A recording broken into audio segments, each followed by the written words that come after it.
Bonjour et bienvenue. Aujourd'hui, on se penche sur la sourate Al-Ahqaf, qu'on traduit par les dunes. Alors oui, son nom évoque un paysage désertique, mais son message, lui, est tout sauf vide. Il est universel. En fait, toute la sourate tourne autour d'une idée centrale. La guidance divine est là, elle est offerte, mais la vraie question c'est comment réagit-on face à elle? C'est une histoire de réception, de gratitude, mais aussi d'arrogance. Allez, on entre directement dans le vif du sujet. La sourate commence avec cette affirmation. C'est direct, c'est puissant. Ça pose les bases tout de suite. La source de ce message n'est pas une philosophie humaine, c'est bien une révélation divine. Et les noms choisis, le puissant, le sage, ce n'est pas un hasard. Ils encadrent tout ce qui va suivre. La puissance, elle garantit que les promesses et les menaces se réaliseront. Et la sagesse, elle, assure que chaque histoire, chaque commandement a une raison d'être profonde. Et voilà, ça nous amène à la question qui est vraiment au cœur de notre analyse. Quand la vérité se présente, qui tend vraiment l'oreille? La sourate va nous montrer plusieurs types de réactions, un peu comme un miroir dans lequel l'humanité peut s'observer. Alors le premier modèle de réponse est sans doute le plus étonnant. Il ne vient pas d'êtres humains, mais d'un auditoire complètement inattendu. Un groupe de djinns qui, par hasard, se trouvait là. Ce qui est juste remarquable ici, c'est à quel point leur réaction est spontanée, et surtout sincère. Ils entendent la récitation, et il n'y a pas une seconde d'hésitation, pas de scepticisme. Ils reconnaissent la vérité, là, tout de suite. Le fait qu'ils mentionnent que le Coran confirme le message de Moïse, ça suggère, d'après les commentateurs, qu'ils étaient des djinns de confession juive. Et ils ne se sont pas arrêtés là. Ils n'ont pas juste cru pour eux-mêmes.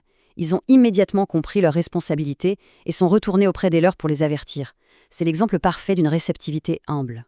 Et ça illustre parfaitement le grand contraste que la sourate met en lumière. D'un côté, on a l'humilité des djinns, qui les mène à une foi immédiate, et de l'autre, l'arrogance des notables humains de l'époque, qui les pousse au déni, à la moquerie, au rejet. On a donc deux chemins qui mènent à deux destins complètement différents, et tout ça basé sur une seule chose, l'attitude du cœur face à la vérité.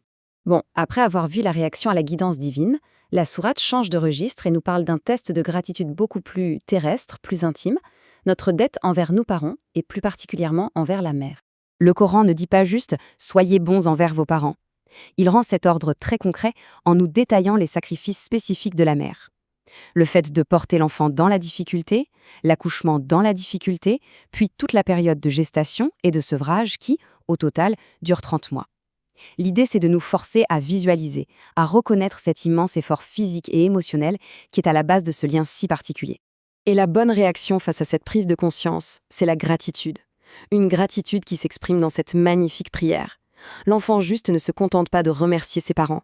Non, il demande à Dieu de lui permettre d'être reconnaissant. Il a compris que la capacité même à ressentir de la gratitude est un don divin. Et ça relie directement le respect filial à la dévotion spirituelle. On passe maintenant à l'histoire qui a donné son nom à la sourate. Après avoir vu le modèle de l'humilité et de la gratitude, on va être confronté à leur parfait opposé, l'arrogance, incarnée par le peuple de Aad, une civilisation ancienne, très puissante. Alors, le terme Al-Ahqaf, ça veut dire littéralement « les dunes de sable ». C'est une référence directe à l'endroit où vivait le peuple d'Ad, dans la région du Yémen. Le titre vient donc ancrer cette leçon universelle dans un lieu, dans une histoire bien précise. Il faut bien comprendre qui étaient les Had. Ce n'était pas n'importe qui. La sourate nous les décrit comme un peuple d'une force et d'une puissance matérielle sans équivalent à leur époque. Ils bâtissaient des édifices immenses et ils se vantaient de leur pouvoir en demandant « qui est plus fort que nous ?» Finalement, leur propre puissance est devenue la cause de leur aveuglement. Et c'est là que la leçon est absolument saisissante. Toute leur force, toute leur architecture, toute leur fierté, tout a été balayé, anéanti. Pas par une armée ennemie, non, par un seul élément de la nature envoyé par Dieu, un vent destructeur. Le contraste est total. Leur soi-disant toute-puissance matérielle n'était en fait rien du tout face à la puissance divine qu'ils avaient osé défier. Alors, après l'exemple des djinns, le rappel sur la gratitude et l'avertissement à travers l'histoire de Had, que reste-t-il? La sourate se termine sur une dernière instruction, une sorte de directive sur ce qu'est la vraie force, celle qui dure. Une fois que l'orgueil a été balayé par le vent, une fois que les civilisations les plus puissantes se sont effondrées, qu'est-ce qui reste? Qu'est-ce qui représente la vraie force, la vraie endurance? La réponse, c'est la patience. Mais attention, pas n'importe quelle patience.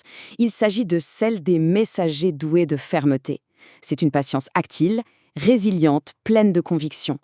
C'est la force de continuer à transmettre le message même face au rejet, de persévérer face à l'adversité, tout en sachant que le résultat final, lui, appartient à Dieu. C'est la qualité qui survit à l'arrogance. Et voilà, la boucle est bouclée. Finalement, toute la sourate Al-Ahqaf peut être vue comme une grande méditation sur cette question. La guidance divine est là. Elle est constamment offerte, que ce soit à travers la révélation, les leçons de l'histoire ou les signes dans la nature. La question n'est donc pas de savoir si la guidance existe. La vraie question est comment choisit-on d'y répondre? Avec l'écoute humble des djinns, l'arrogance destructrice de Had ou la patience inébranlable des messagers. Le choix, nous dit la sourate, nous appartient.